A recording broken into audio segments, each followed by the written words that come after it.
Today, I want to talk about how to identify if you are an emotional spender. And I think emotional spending and impulsive spending is kind of like a broad topic. And to really actually cure the root cause of why you are emotionally or impulsively spending, you have to understand why it is.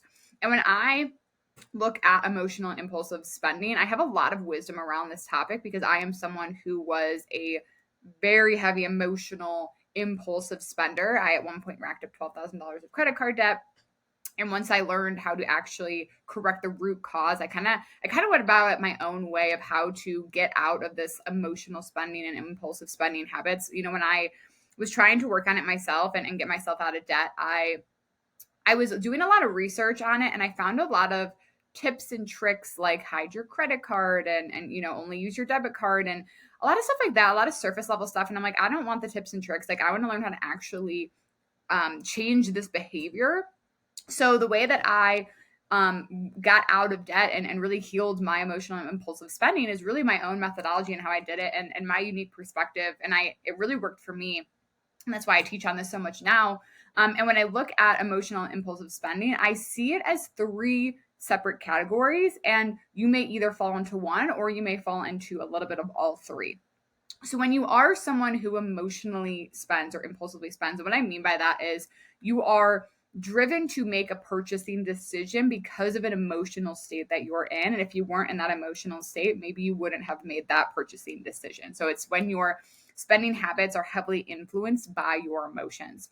And the three categories that I see this in is you are an impulsive spender, a validation spender, or a distraction spender. So I'm going to go into all three of these so you can kind of identify, are you an emotional spender? And once you can understand which behavior of the three that is more likely tailored towards you or that you're experiencing, that's when you can start to understand how you can actually correct this issue. So the first being an impulsive spender. So this is when you are spending money because you're unable to control your impulses or you get caught up in short-term thinking. So what this may look like is it's almost like when you are in the moment, you feel like you have to buy this thing. Maybe you are alone by yourself and you're scrolling on, Amazon or TikTok or an app and you see an item and you're like, oh my gosh, I need to have this. And you have this like urge to just order it. And 5 minutes ago, you didn't even know this thing existed, but now it's all you can think about. And you're like, I have to get this thing. And you move forward with buying it, right? And then a lot of times what happens with these types of purchases is in the moment, it feels like, oh, I have to have this. And then it comes. And then like a week later, you already forgot about it or it's already collecting dust in your drawer. Maybe it's you're out and someone else buys something. You're like, oh my gosh, I want that too. It's kind of like a spur of the moment thing. And you most of the time will look back on it and be like, I didn't really need to do that. Or maybe it's when you're drinking and you end up making purchasing decisions or buying things because you are drunk or you're like in a heightened state. That's also another form of impulsive spending in that moment. Typically, you wouldn't have bought this. I know a lot of people, this happens when they're drinking, where all of a sudden, like every time you drink, you have all these packages coming to your house. And sometimes the next day you're like, oh my God, I totally forgot that I even ordered this. Or like, why did I need this? I did not need this. But in the moment, you're like, I need this right now. You have that like that impulsive urge. That is the impulsive spender. So if you feel like you identify with some of those characteristics, really the actual problem here is that you lack a rational decision making process and you are driven by your emotions. So you're not able to decipher between your emotions telling you one thing. It's like you're hearing what's going on in your head through your emotions and you take it as truth. You're not able to decipher what is rational versus what isn't. So if you are someone who's an impulsive spender, we'd really want to work for an emotional intelligence standpoint, learning how to be more of a rational thinker and being able to learn how to handle those emotions when they come up instead of just always listening to them or always taking them as the truth and letting them drive your spending behavior. The next type of spender is a validation spender. So I know this was a huge one for me. This is when you spend money because you lack validation or confidence in yourself. So this could come out in a few different ways. This can come out internally and externally. So internally, this is where you're probably you're constantly buying makeup, you're constantly buying clothes, you're constantly buying things to try to enhance your appearance. You're not confident in how you look or who you are as a person. So you're always trying to buy things to try to make you feel better. Maybe it's you're getting a new makeup routine every other day because you saw someone on TikTok who's really pretty and you're like, oh my gosh, I want to use whatever makeup she's using because that's going to make me pretty.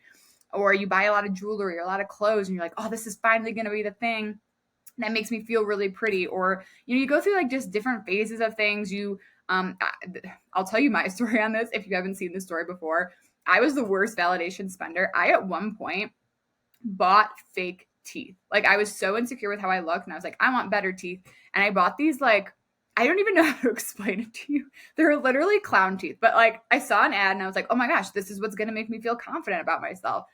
And it's like you just stick them in on your teeth and it goes over your teeth. And I put them on and I look absolutely ridiculous. Like looking back at this picture, I'm like, why would I even think that this would be an option for me? But that's how desperate I was, right? That I was clinging to this external validation to try to buy something to make me feel confident.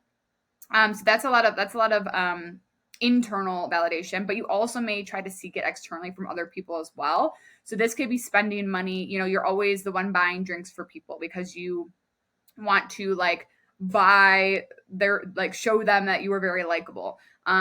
You are maybe always the one picking up the tab. You're always the one getting the Ubers. People may ask you like, oh, can I pay you back? And you're like, no, it's fine. So that kind of behavior as well.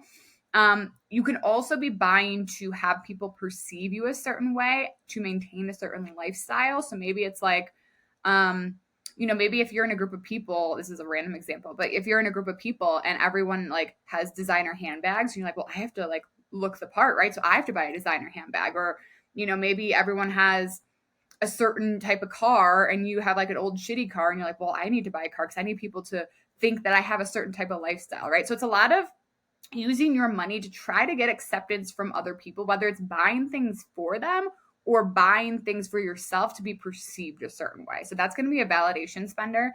And the real problem here that you need to address is that you don't have a secure attachment style to yourself.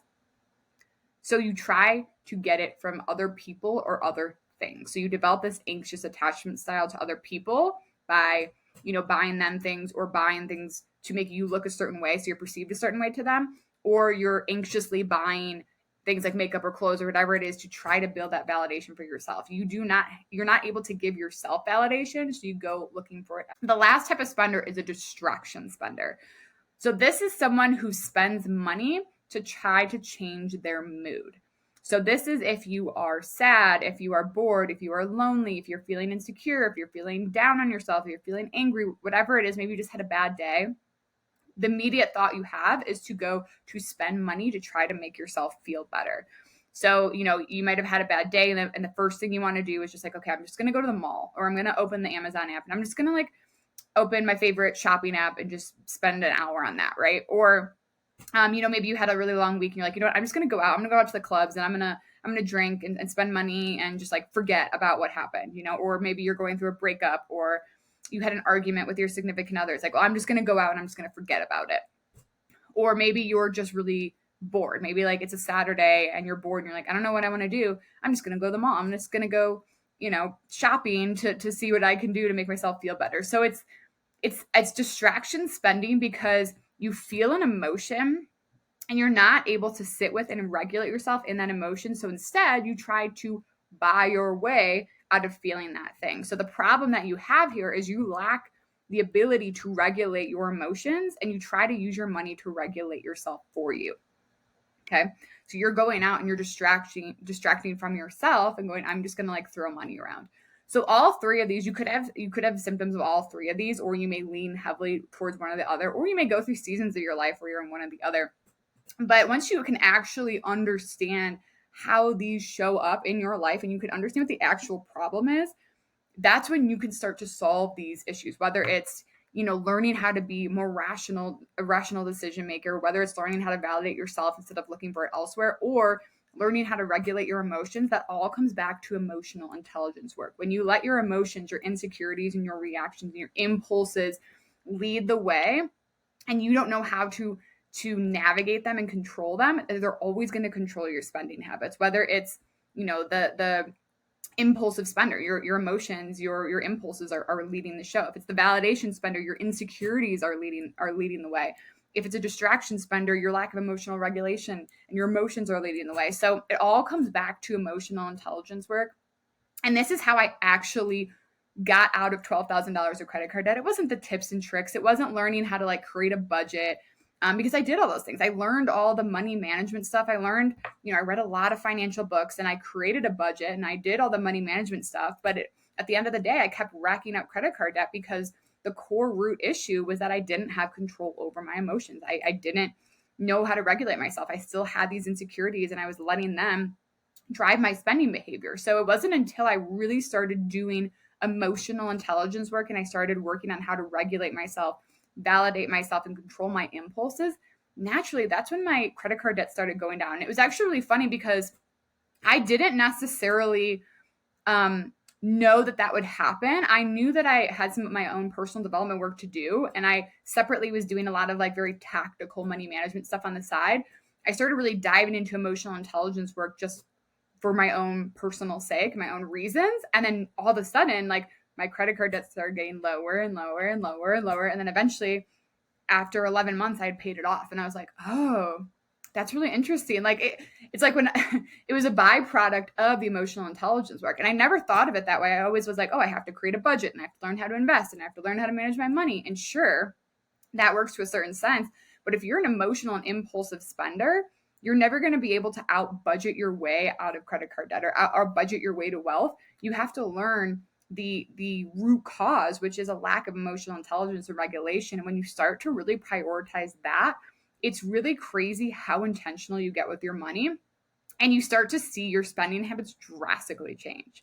Like I'm talking drastically change. I went from ordering Amazon packages. Like Amazon packages were coming to my house like every other day. I was always buying other people drinks. I was always buying all this stuff that I just didn't need.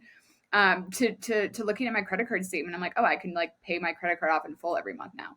So once you can really start to prioritize this work and work on emotional intelligence, that's when you're going to see your spending habits change. That's when you're going to start to realize I'm the one in control here, not my impulses, not my insecurities, not my lack of emotional regulation. It's me, and your spending habits will start to reflect that.